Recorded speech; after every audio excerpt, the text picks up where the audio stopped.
Sa présence manifeste est là. Dispose-toi. Ces paroles s'adressent à toi. Ces paroles sont pour toi ce matin. Est-ce que tu peux personnaliser ce chant? Est-ce que tu peux le confesser? Est-ce que tu peux le proclamer? Pas tes propres mots. Est-ce que tu peux proclamer ces paroles? Est-ce que tu peux les saisir? Dans Nombre 6, verset 24 à 26, l'Éternel a dit à Moïse, voici comment vous bénirez le peuple. Et alors voici la bénédiction du Seigneur pour toi ce matin, dans le nom puissant de Jésus. Shabrahado Shabaha, Leke Shetebrehe, Lebo Shabaha. Alors que tu te disposes, que le Seigneur tourne sa face vers toi et qu'il te donne sa paix, qu'il fasse briller sur toi sa gloire, qu'il bénisse ta vie, qu'il bénisse ta postérité, qu'il bénisse tout ce qui te concerne dans cette année et au-delà, dans le nom puissant de Jésus. Shabahado, Shikabaha, Lebra Shatabaha, Lekedebo. Je veux t'entendre prier. Est-ce que tu peux prier un instant? Est-ce que quelqu'un peut prier en ces lieux? Dans le nom puissant de Jésus. Je ne t'entends pas prier, je n'entends que les murmures. Est-ce que tu peux prier un instant? Mashata brahado shikabaha leba shandara mama mama. Edalo sikarabade shailo sebrida sanda la mama mama. Lesete brehedos ikado siada. Lesete bredos sakare baba shenda mama mama. Amen veut dire qu'il en soit ainsi. Amen veut dire qu'ainsi soit-il. Amen, c'est bien le nom du Seigneur. Tu confesses ces paroles et que ces paroles s'accomplissent dans vos vies. Dans le nom puissant de Jésus. Que le Seigneur se souvienne de toi. Au nom de Jésus. Qu'il tourne sa face vers toi. Qu'il te donne sa paix. Dans le nom puissant de Jésus. Qu'il fasse briller sa face sur toi. Au nom de Jésus. Reçois ta part. Dans le nom puissant de Jésus. Seigneur, merci pour ta présence en ces lieux. Merci pour ta présence manifeste en ces lieux. Merci parce que tu disposes nos cœurs, Seigneur, pour recevoir ta sémence. Merci parce que Père, tu me prêtes les mots, moi, que tu t'es choisi ce matin afin d'annoncer ta parole. La Bible dit que celui que l'Esprit a envoyé, l'onction ne lui est pas donnée avec mesure. Alors Père, que l'onction me soit donnée sans mesure ce matin, afin que je puisse annoncer ta parole, afin que je puisse annoncer tes oracles dans le nom puissant de Jésus. La Bible déclare en 2 Timothée 3 que la parole de Dieu est apte pour l'instruction, pour l'édification. Que ta parole, Père de gloire, édifie ton peuple ce matin, qu'elle instruise ton peuple ce matin dans le nom puissant de Jésus. Le verset 17 dit, afin que l'homme de Dieu soit parfait et qu'il soit prêt à toute bonne œuvre. Père de gloire, que ta parole perfectionne ton peuple ce matin dans le nom puissant de Jésus et qu'elle les rende aptes à toute bonne œuvre. Dans le nom puissant de Jésus. Père de gloire, j'ai banni en ces lieux toute influence qui est contraire à celle de ton esprit, ô Dieu. Et j'ai pris que toute pensée soit captive à l'obéissance de ta parole ce matin. Dans le nom puissant de Jésus. Les forteresses, Père de gloire, sont renversées. Et les hauteurs, ô Dieu, se rabaissent. Et se prosternent devant Christ en ces lieux. Dans le nom puissant de Jésus. Amen. Est-ce qu'on peut se rasseoir? Est-ce qu'on peut acclamer le Seigneur? Tu n'as pas acclamé. Là, tu viens d'applaudir. Est-ce que tu peux acclamer le Seigneur? Tu es en train d'acclamer le Seigneur, le Dieu de toute chair. Tu es en train d'acclamer le premier et le dernier, le commencement et la fin. Alléluia. Gloire à Jésus. Gloire à Jésus. Gloire à Jésus. Amen. On peut se rasseoir dans la présence du Seigneur. Je pense que ma voix est un peu partie, mais c'est normal. C'est la première expérience pour 2 cultes. Mais Dieu est fidèle. Alléluia. Donc je vous salue dans le nom précieux de notre Seigneur Jésus-Christ qui me fait ce privilège, mais aussi cette responsabilité de transmettre sa pensée pendant ce culte. Je veux également bénir le Seigneur pour la vie de son serviteur, l'apôtre Serge, et celle de son épouse, le pasteur Lydie, pour la confiance renouvelée J'ai béni Dieu pour vous de même qui êtes là ce matin. C'est maintenant midi, donc c'est ce midi, n'est-ce pas, pour écouter la parole du Seigneur. Que Dieu vous bénisse. Est-ce qu'on peut ovationner le Seigneur? Alléluia. Gloire à Jésus. Alors, ce matin, je vais parler d'un thème qui plutôt est un thème. Est-ce qu'on peut augmenter un peu le volume? Je vais baisser la voix parce que la voix a du mal à sortir. Voilà. Alors, c'est un thème dont on a entendu parler plusieurs fois. Ce n'est pas un thème qui est nouveau pour nous. C'est un thème dont on a entendu prêcher plusieurs fois. On a même étudié dessus et tout. Mais en méditant sur cette pensée que Dieu m'a donnée, il m'a amené à comprendre les choses un peu différemment. Il m'a ouvert les yeux sur un certain nombre de choses. Et par la grâce de Dieu, avec l'aide du Saint-Esprit, ces choses seront annoncées en ces lieux. Alléluia. Amen. La nouvelle création en Christ Jésus, ou ce qu'on appelle couramment le chrétien, d'accord, le chrétien dont la nouvelle alliance a plusieurs noms par lesquels il est appelé. Et le plus souvent, la partie qu'on aime le plus, c'est la royauté. La partie qu'on aime le plus, c'est la royauté, parce que la royauté, c'est ce qui détient, n'est-ce pas, la gloire, la splendeur, la richesse, la domination, le règne, et ainsi de suite. Mais il y a plusieurs autres choses qui caractérisent la nouvelle création en Christ Jésus. Dans la pensée de Dieu, dès le départ, Dieu, après la chute de l'homme, il a dit, même en Exode 19, il a dit, et vous serez pour moi un peuple des rois, un peuple des sacrificateurs. Et dans la Nouvelle Alliance de même, le Nouveau Testament, souvent, on fait référence à 1 Pierre 2, 9, qui parle d'un peuple des rois et des sacrificateurs dans une version, et dans une autre, d'ailleurs dans la pensée originale, un peuple du sacerdoce royal. On s'attache souvent seulement à l'aspect royal et on laisse le sacerdoce. Or, c'est le sacerdoce qui est la base de tout. En effet, ce que Dieu voulait dire en 1 Pierre 2, verset 9, c'est que vous serez pour moi un peuple, vous êtes pour moi un peuple des sacrificateurs qui règnent simplement parce qu'ils sont sacrificateurs. En effet, c'est la consécration, c'est la sacrificature qui mène à la royauté. Parce que celui, n'est-ce pas, qui est sacrificateur, il est mis à part pour Dieu. C'est pour cela que le thème de ma prédication, c'est « Consacre-toi entièrement ». Consacre-toi entièrement, bien évidemment à Dieu. Consacre-toi entièrement. En parlant du sacerdoce des sacrificateurs, on utilise souvent le peuple lévitique, n'est-ce pas? Le peuple lévitique pour parler du sacerdoce, pour parler de ce qui est des sacrificateurs. Eh bien, c'est juste. Parce que dès le départ, c'est le peuple lévitique qui était un peuple mis à part pour Dieu. Jacob, duquel est sorti la tribu, ou le peuple d'Israël, n'est-ce pas, à 12 branches. Et dans ces 12 branches, on a l'une de ces branches où l'un des fils de Jacob, d'Israël, qui est le fils Lévi. Et à partir de Lévi est sortie une lignée des personnes qui étaient dédiées au service du Seigneur dans le temple. Ils étaient un peuple mis à part pour Dieu et alors avaient une exigence particulière de la part du Seigneur. En Exode 13, verset 1, Dieu dit quelque chose à Moïse. Exode 13, verset 1, je vais lire.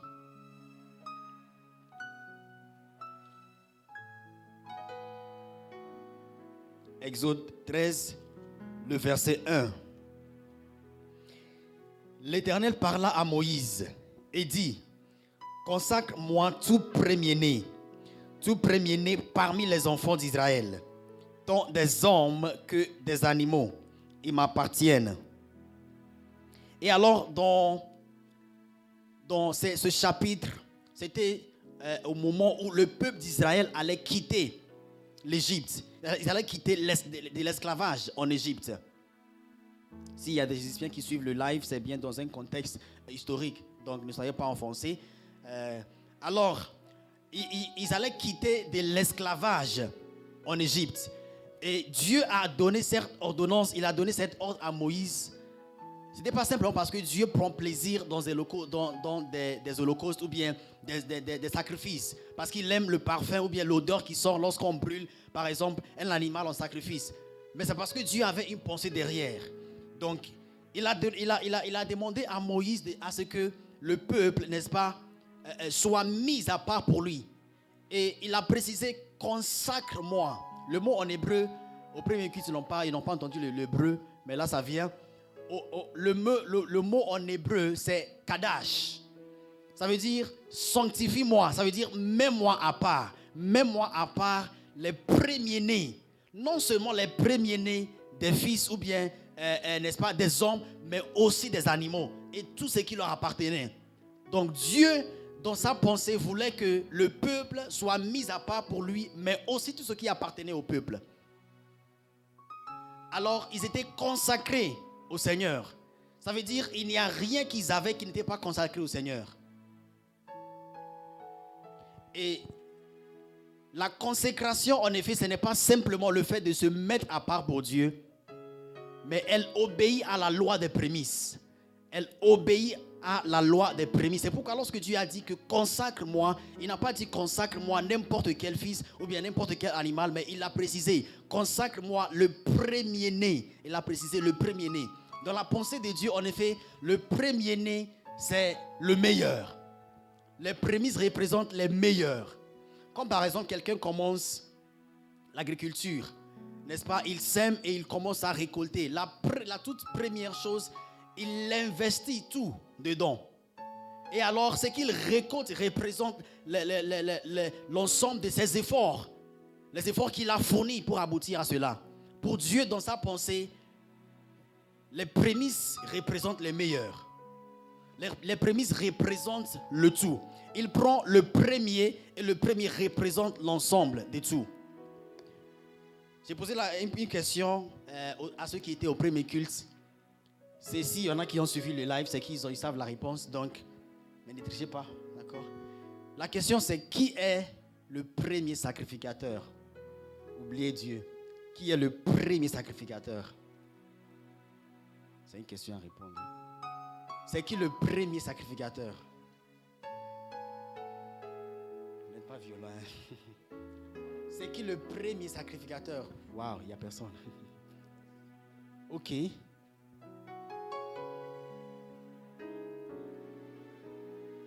D'accord. Quelqu'un dit c'est Abel. Est-ce qu'il y a quelqu'un qui dit autre chose? D'accord. Donc c'est bel et bien Abel. Abel fut le premier sacrificateur. Même avant qu'on institue le sacerdoce dans, n'est-ce pas, le peuple lévitique. Abel fut le premier sacrificateur. Et voici la particularité de son sacrifice, ou bien son offrande. On va lire Genèse 4, verset 4.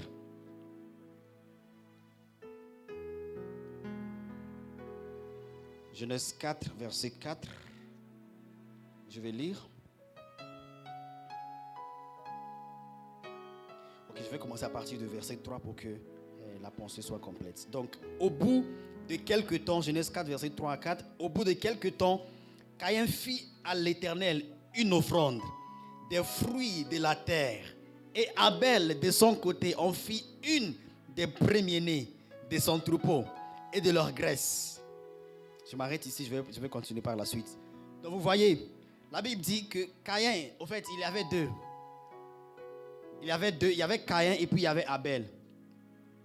Donc, Caïn a offert à Dieu quelque chose de ce qu'il a récolté. De ce qu'il a reçu, il a offert quelque chose à Dieu. Et son frère Abel aussi a offert quelque chose à Dieu. Mais la Bible précise la particularité de ce que Abel a offert à Dieu. Il a dit que Abel a offert le premier-né de son troupeau. En effet, ce n'était pas simplement, n'est-ce pas, le troupeau ou bien, disons, un animal que Abel a offert à Dieu. Mais Abel a offert le premier-né. Si, je me dis souvent, les gens se posent la question, mais pourquoi Dieu a accepté l'offrande, n'est-ce pas, d'Abel et puis il a refusé l'offrande de Caïn? Caïn n'a pas offert à Dieu les prémices, ça veut dire les meilleurs de sa récolte à Dieu. Mais Abel a offert les meilleurs. Ça veut dire les prémices. Il a offert les meilleurs à Dieu. Or, si vous lisez dans l'original, vous allez voir que ce que, en effet, Caïn a offert à Dieu, c'était les choses qui étaient sur le point de pourrir.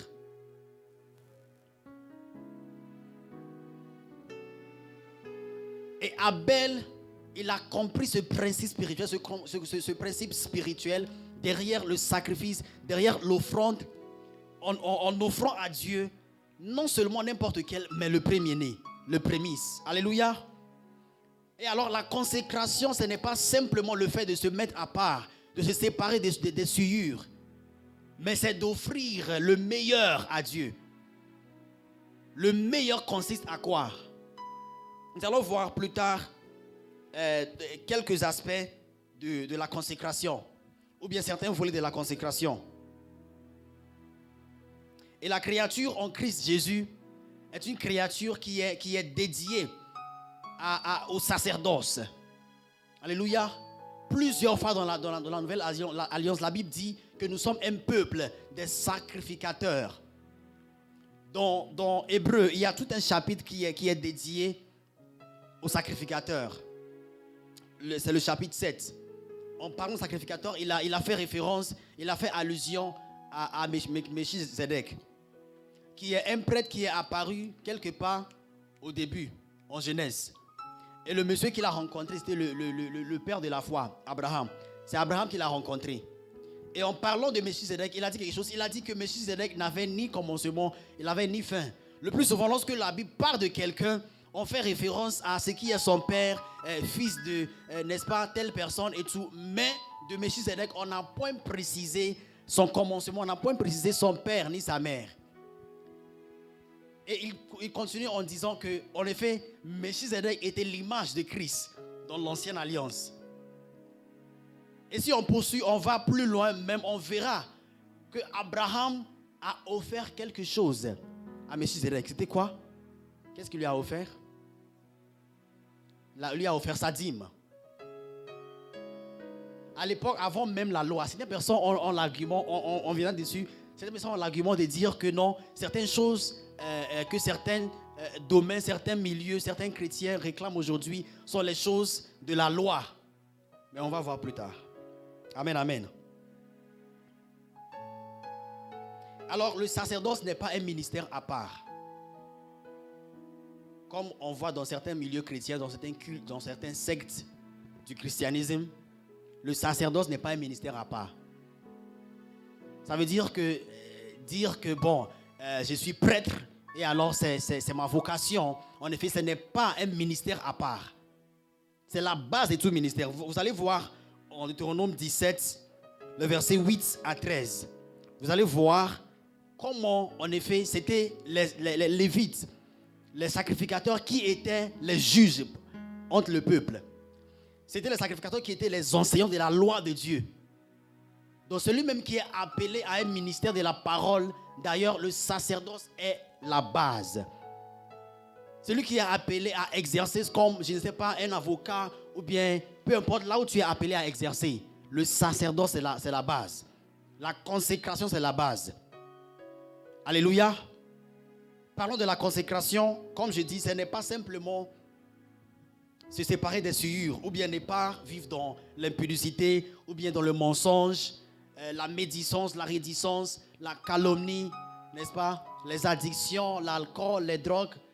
Ce n'est pas simplement de se séparer de ces choses, mais ça va au-delà. Nous allons voir la première chose. La première chose que nous consacrons au Seigneur, c'est notre vie.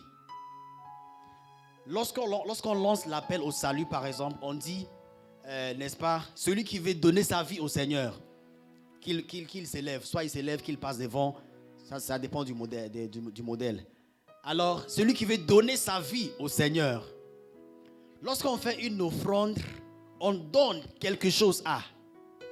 Et en effet, celui qui vient au Seigneur, celui qui donne sa vie au Seigneur, il est en train d'offrir un sacrifice au Seigneur, qui est sa propre vie.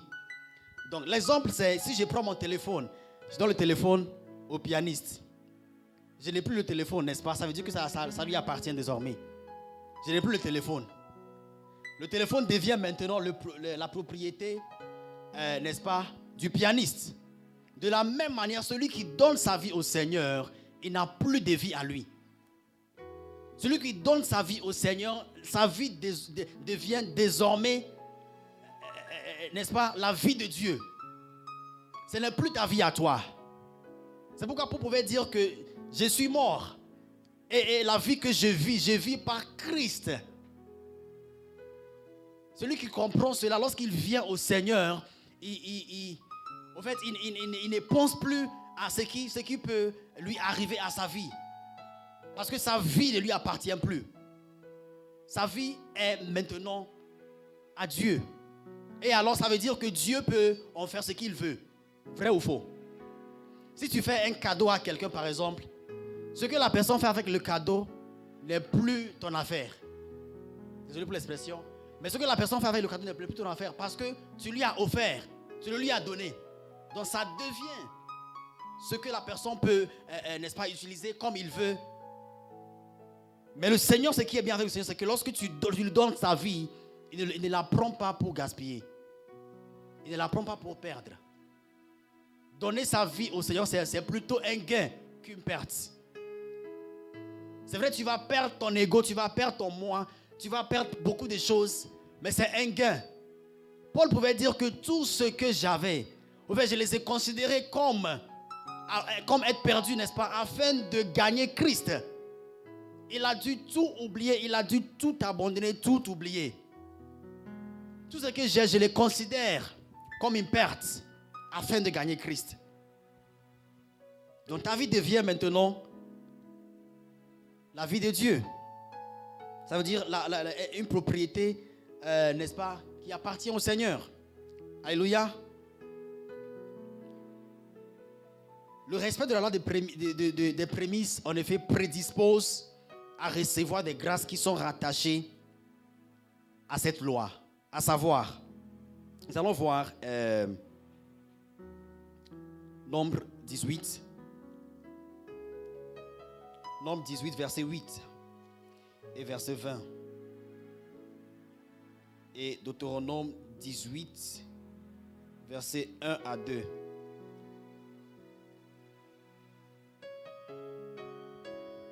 Nombre 18, verset 8 et puis le verset 20.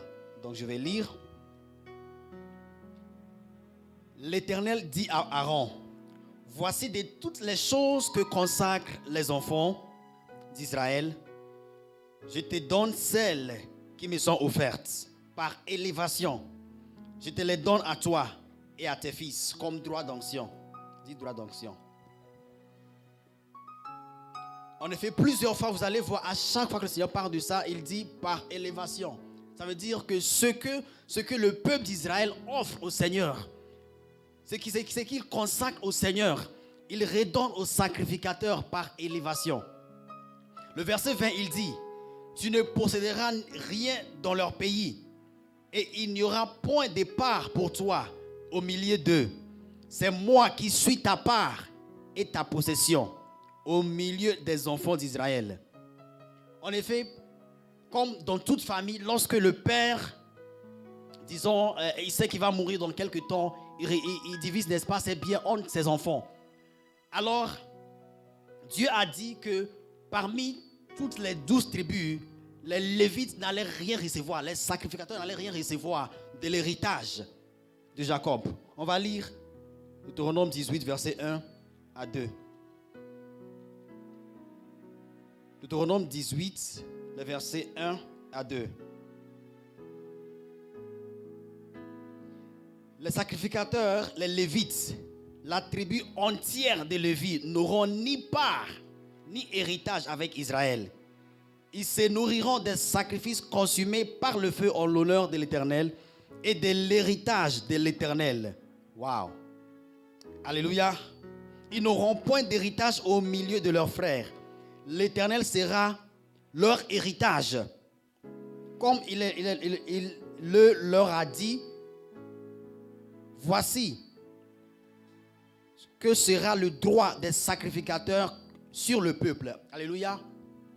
Alors le Seigneur, en demandant à ce que le peuple, n'est-ce pas, de Lévi, les sacrificateurs soient mis à part pour lui, il leur a dit quelque chose au fait. Ça veut dire que toi qui es mis à part pour Dieu, au fait, les biens de ce monde ne sont pas ton héritage. Les choses de ce monde, les richesses de ce monde ne sont pas ton héritage. Mais c'est lui l'Éternel qui est ta part, qui est ta possession. Au premier culte, j'ai donné un exemple. Disons Guy Roger. Tu es déjà milliardaire, donc t'inquiète. Donc le frère Guy Roger, qui est milliardaire, n'est-ce pas? Qui te dit par exemple à Seka que tout ce que j'ai, il te dit c'est moi qui suis ta possession. C'est moi qui suis ta part. Ça veut dire quoi? Tout ce que je suis, tout ce que j'ai t'appartient, toi. Ça veut dire que tu n'as rien à craindre. Ce que je suis, ce que j'ai t'appartient à toi. C'est ce qui est la part des sacrificateurs, c'est ce qui est la part de ceux qui se consacrent pour le Seigneur. Même s'ils ne cherchent pas, ils ne recherchent pas les choses de ce monde, les richesses de ce monde, c'est le Seigneur qui lui-même est leur récompense. Et lorsqu'il dit en Matthieu 6, verset 33, lorsqu'il dit que cherchez premièrement le royaume de Dieu. En fait, ce n'était pas une phrase, souvent lorsqu'on parle de premièrement, ça veut dire qu'il y a deuxièmement, n'est-ce pas? Mais non. Regardez la suite, il dit que cherchez premièrement le royaume de Dieu. Et toutes ces choses, ça veut dire les biens de ce monde, les vêtements, n'est-ce pas? L'argent et tout, vous serez donné par-dessus. Ça veut dire que même si vous cherchez premièrement le Seigneur, en deuxième lieu, vous n'aurez même pas à réfléchir à ces choses. Parce que tout naturellement, ces choses vont vous suivre. Ce qui se met à part pour le Seigneur dispose ce qui lui appartient à lui. C'est pourquoi Dieu pouvait envoyer, n'est-ce pas, un oiseau pour nourrir quelqu'un. Parce que c'est Dieu qui a créé l'oiseau. Il dit, la terre et tout ce qui la renferme m'appartient. Il dit, le ciel m'appartient. Tout ce qui est sur la terre, les animaux, les hommes m'appartiennent. Il peut dire à un milliardaire quelque part, tu sais, il y a mon fils qui est là quelque part. Au fait, fais-lui un virement. Et c'est fait. Celui qui se met à part pour le Seigneur, il ne pense même pas à ces choses. Et ces choses s'opèrent naturellement dans sa vie. Tout ce qu'il cherche, c'est le Seigneur. Alléluia. Alors ta vie ne t'appartient pas, mais elle appartient au Seigneur. Et il promet de lui en faire quelque chose de meilleur. Alléluia. La deuxième chose, c'est la vision. C'est la vision, c'est les projets, c'est les rêves, les ambitions. N'est-ce pas? Nous sommes jeunes et voilà. Ce qui caractérise la jeunesse, c'est qu'on a beaucoup des ambitions, n'est-ce pas?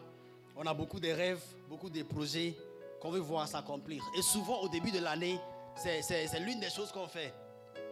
Certaines, au moins, passent du temps dans les jeunes, mais certains établissent des projets. Cette année, je vais je vais acheter une voiture. Cette année, je vais voyager.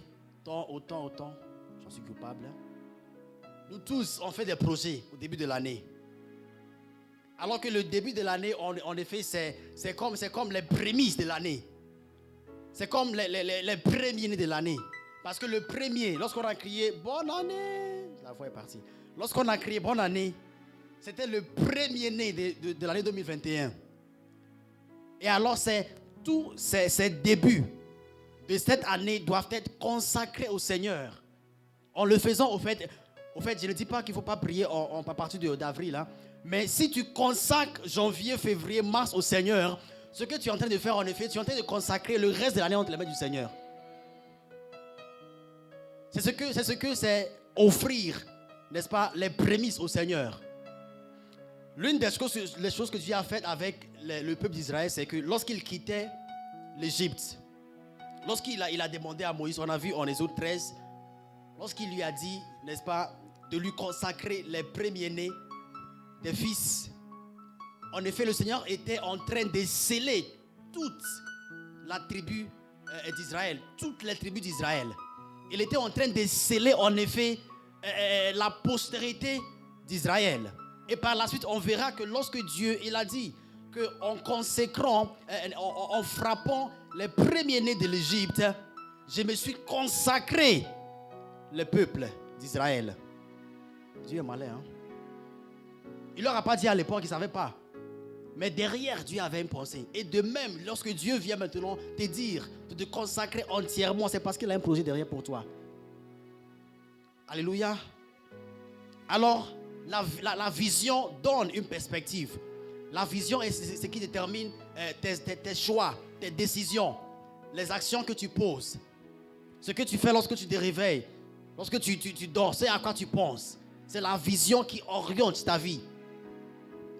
Et il y a quelque chose de remarquable que Dieu a fait avec Jérémie. En Jérémie 1, verset 11 à 12, que je vais lire. Jérémie 1, verset 11 à 12.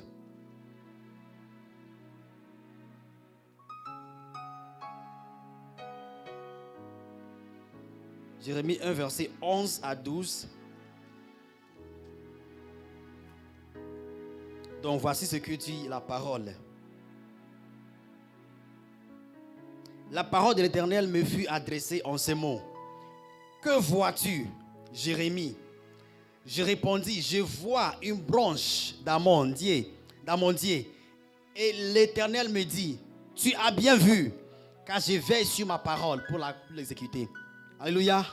En effet, la vision est une source de foi. Dieu a fait la même chose avec Abraham. Lorsqu'il a demandé à Abraham de sortir, et il lui a demandé de regarder au ciel, aux étoiles, s'il peut compter, autant ils sont. C'est ainsi il fera de sa postérité. Et l'image qu'Abraham a vue, en effet, a imprimé en lui une image particulière par rapport à sa postérité. Parce que Dieu lui a dit qu'il fera de lui le père d'une multitude de nations. Et alors la vision est source de foi.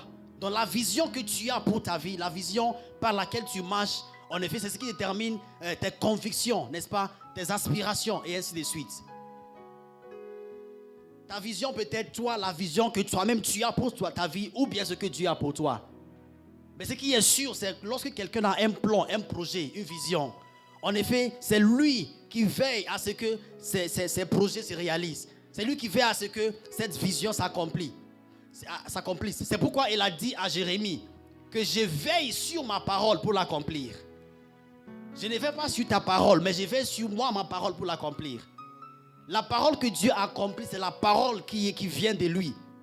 La vision, on a l'habitude de dire que, n'est-ce pas, lorsque Dieu donne une vision, il donne la provision. Ça veut dire que la vision que Dieu ne donne pas, il ne donnera pas sa provision non plus. Je disais que lorsque, par exemple, quelqu'un a un projet de bâtir une entreprise, disons, une entreprise laitière, n'est-ce pas, qui fait des produits laitiers, des yaourts et tout ça, il va mettre en place tout ce qu'il faudra pour construire cette entreprise, n'est-ce pas? De la même manière, lorsque Dieu donne une vision, en fait, ça ne revient pas à l'homme qui a reçu la vision de trouver les moyens pour l'accomplir, qu'il faut pour l'accomplir, mais c'est plutôt Dieu lui-même qui veille, c'est lui qui pourvoit les moyens qu'il faut pour l'accomplir. Parce que lorsqu'un homme a une vision, c'est lui-même qui est le garant, c'est lui-même qui est le gérant de la vision. Mais lorsque Dieu donne une vision, c'est Dieu qui est le garant, c'est lui qui est le gérant de la vision. C'est pourquoi tu peux combattre la vision d'un homme, parce que c'est un homme. Ça n'engage que lui et ses moyens à lui. Le pasteur a l'habitude de dire que Dieu a le moyen de sa politique. Donc si par exemple, n'est-ce pas, disons le roi de cette nation a un projet, disons ici, un projet pour CGR par exemple, disons, il veut construire un temple pour CGR par exemple, qu'est-ce qu'il fera? Il verra à ce que, n'est-ce pas, les meilleurs contracteurs et autres soient ceux qui travaillent pour CGR. Et il verra à chaque fois, il enverra, n'est-ce pas, ses ministres pour vérifier est-ce que le travail est fait ou pas. Et s'il y a un voleur bien qui ose jouer avec, c'est lui-même qui s'en chargera. C'est ce que Dieu fait en fait. Alors lorsque Dieu te donne une vision, tu n'as pas à craindre, tu n'as pas à être dans la peur. Parce que l'homme peut essayer pour te combattre, il peut tout faire. Mais oser combattre la vision divine, c'est oser combattre Dieu lui-même. C'est comme si tu viens dans une maison, n'est-ce pas, et c'est Dieu qui est à la porte. Donc toi tu te mets pour combattre celui qui est le garant, le gardien de la maison. Il dit que ceux qui veillent en vain. Si c'est l'Éternel qui veille, l'homme qui veille, il peut dormir. Il peut être pris par le sommeil.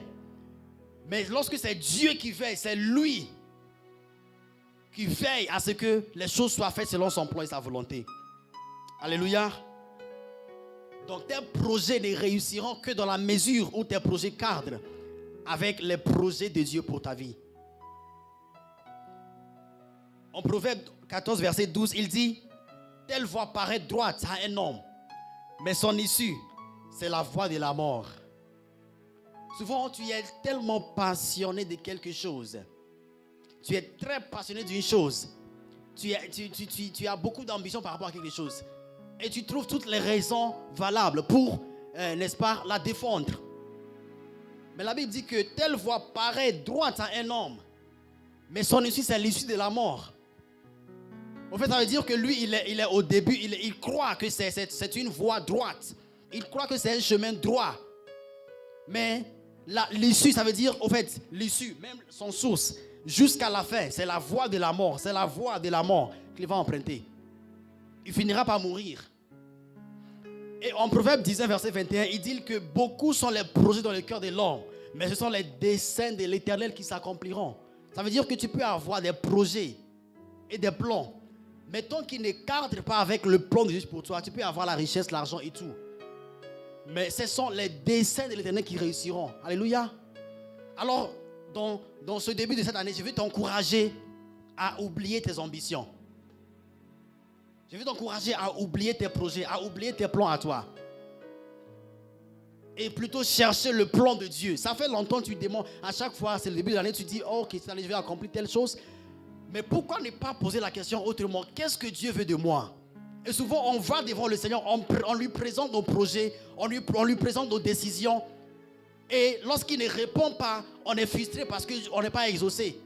Or, Dieu n'exauce que ce qui cadre avec sa volonté. C'est pourquoi, dans ce début d'année, cherche la face du Seigneur. Cherche à connaître le plan de Dieu. Oublie tes ambitions, oublie tes projets à toi. Désolé, oublie tes ambitions, oublie tes projets à toi. Et cherche la face de Dieu. Parce que c'est en cela que consiste ta réussite. Alléluia. La troisième chose qu'il faut consacrer au Seigneur, ce sont les finances. Cet aspect, on n'aime pas entendre parler. Parce qu'on parle du finance, on dit, ils veulent encore vider nos poches. Les finances.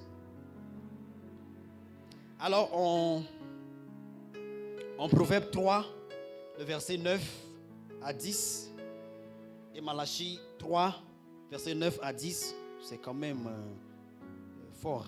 C'est le même verset, le même passage, le même texte, le même chapitre et tout. Donc, Proverbe 3, verset 9 à 10, Malachie 3, verset 9 à 11. Je vais lire Proverbe 3, verset 9 à 10.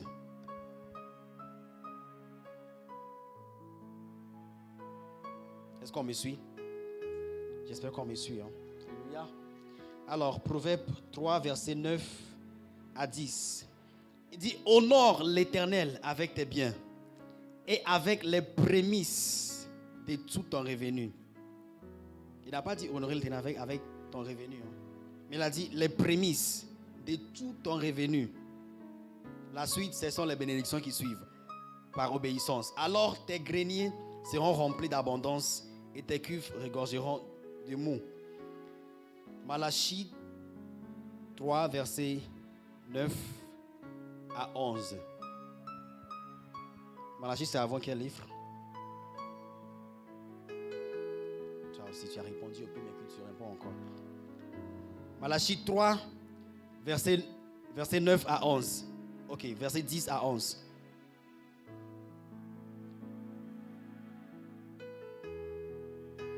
Apportez à la maison du trésor toutes les dîmes, afin qu'il y ait de la nourriture dans ma maison.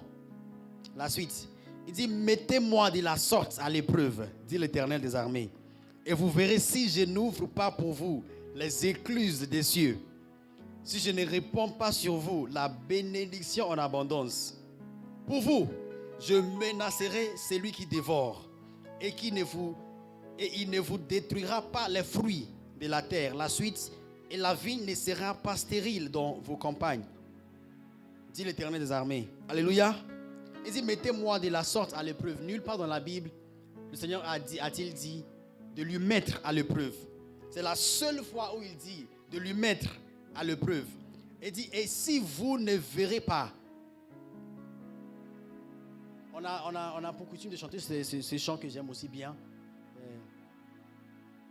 Ouvre les écluses des cieux, fais qu'il pleuve. La condition par laquelle Dieu ouvre les écluses des cieux, c'est lorsque les offrandes montent. C'est lorsque les dîmes montent. Alléluia. Des fois, je ne crois pas dans certains chants, au fait, qu'on chante juste par tradition. Par exemple, Seigneur, je t'aime. Il y a beaucoup de chants d'amour qu'on chante pour le Seigneur. N'est-ce pas? Les chantres. Aide-moi. On aime chanter. Et lorsqu'on chante ces chants, on est dans une posture émotionnelle. Oh Seigneur, je t'aime. Comme si tu professes ton amour pour l'autre. Alors que ce dont le Seigneur parle, ce n'est pas l'amour pour l'autre là. Ce n'est pas le sentiment là. Mais c'est une décision qu'il veut que tu prennes. Et alors, ouvre les écluses des cieux. Tu lui demandes d'ouvrir les écluses des cieux. Il veut ouvrir, il est prêt à ouvrir. Mais il attend d'abord que les dîmes montent. Lorsque les dîmes montent, les écluses s'ouvrent. Et la pluie tombe. Alléluia. Alors, en Proverbe 3, il dit d'honorer le Seigneur avec les prémices de son revenu. Les prémices de son revenu. Ça veut dire quoi?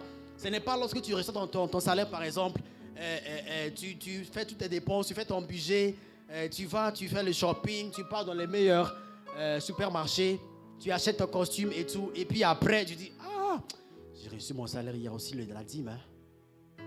Donc là, tu te mets à vouloir prendre maintenant ta dîme pour aller offrir.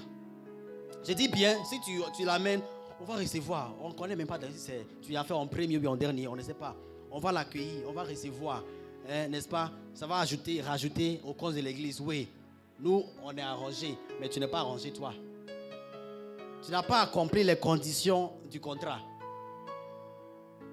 Il dit les prémices de ton revenu. Ça veut dire quoi? Dès que tu reçois ton salaire, dès que tu as ton revenu, tu prends en premier lieu et tu offres au Seigneur.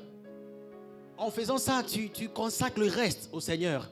Comme j'ai dit, lorsque Dieu a demandé au peuple d'Israël de lui consacrer les premiers-nés, c'était une façon de garder le peuple, de lui consacrer, de les préserver. Et par la suite, lorsque le peuple, n'est-ce pas, les premiers-nés de l'Égypte ont été frappés, eux, ils étaient épargnés.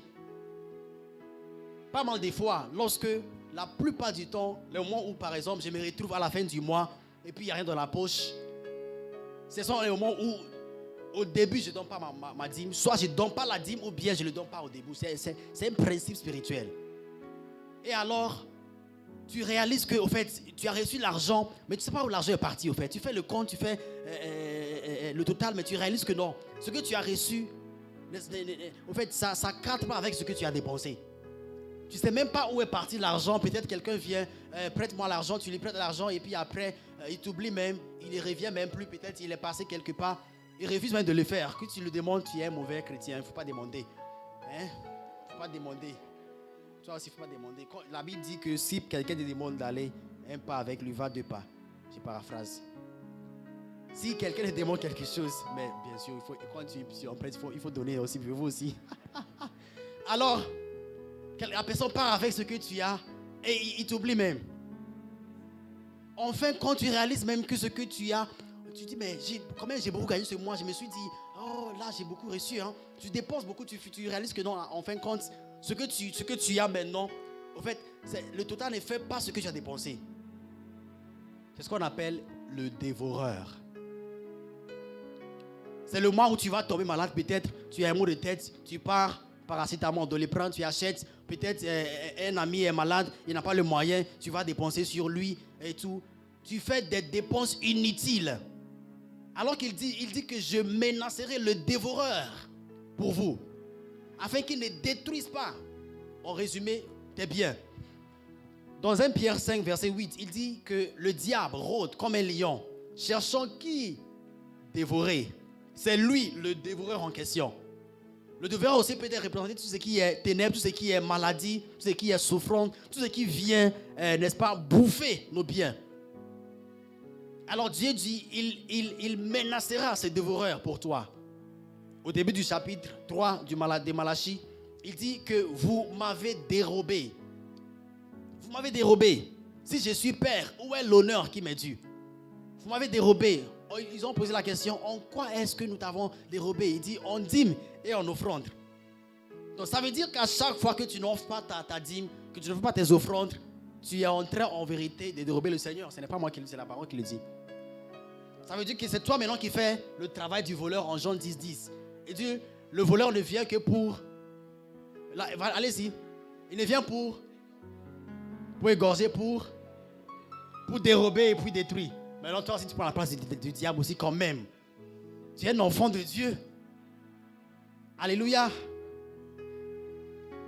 Alors, consacrons de même nos finances au Seigneur. Celui qui est consacré entièrement au Seigneur, tout ce qui lui appartient au Seigneur. Tout ce qui appartient au Seigneur, en retour, lui appartient. Amen, amen. Dans Ésaïe 43, il dit que, au fait, je suis sur le point de faire une chose nouvelle. Il dit, je mettrai un chemin dans le désert. En effet, pourquoi il mettra un chemin dans le désert, un chemin dans le désert? Il ne pourra faire le chemin que si lui-même, il est le chemin. C'est pourquoi le Christ pouvait dire en Jean 14,6 que je suis la vérité, le chemin et la vie. C'est parce qu'il est le chemin. Lorsqu'il est là, il ferait le chemin. Lorsqu'il n'y a pas de moyens, il pourvoit. Lorsqu'il n'y a pas une sortie, parce qu'il est le chemin, il se met et il se manifeste.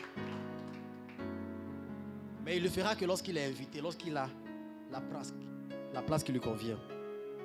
Alléluia.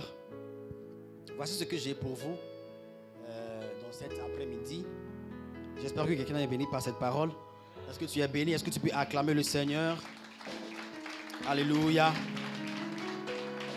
Alors tu vas te lever et tu vas prier par rapport à ce que tu as reçu. Tu vas prier que d'abord Dieu te donne de te discipliner, n'est-ce pas, dans ce qui est les finances, la gestion de tes finances, en respectant la loi des prémices, en offrant ses dîmes, ses offrandes, en consacrant toute sa vie au Seigneur, en lui donnant la place qui lui convient, en lui donnant toute sa vie, ses projets, ses rêves, ses visions. David pouvait demander à Salomon, mon fils, donne-moi ton cœur. Le cœur, c'est la source de tout.